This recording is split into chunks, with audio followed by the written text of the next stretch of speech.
माणसाचा. लोकांचे नवरे असे कर्मचारी राहतात तरी बायकाईला ठेव न रेव करू लाग.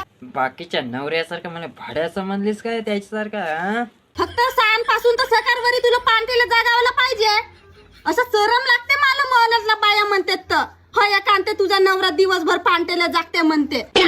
कोणत्या मूल्यातल्या बाया वय महाकडान तुम्ही गोष्टी करता त्या गल्लेवर गल्ल्या गुल्ल्यात बसता रोडावर बसता मार कथाना काय या बाईनं असं केलं त्या काकून तसं केलं ह्या मावशीनं असं केलं तवारायला लागत तुम्हाला शर्म मार गोष्टी खपलत राहता चुगल्या करता ह्या बाईनं तसं केलं हिची पोरगी पराली हिचा पोरगा पोरगीच आणली ते पोरगी काडीच आहे मार कताऱ्या करून तवा शर्मा नाही येत. आण कोणत्या मोल्यातल्या बायका होईत आण माझ्याकड. आम्हाला गम नाही म्हणून बसतो ना आम्ही गलीमध्ये दागनशे आजपर्यंत आम्हाला कोणाच्या गोष्टी करायच्या आम्हीच आपल्या संसाराच्या गोष्टी करतो ना. बायकाच्या या बायकाच्या त्या बायकाच्या गोष्टी करते म्हणते मग आम्हाला नसे कोणाच्या सुना बिनाची गोष्टी करायची हे. आता कशी आग झोंबली कशी लागली तपन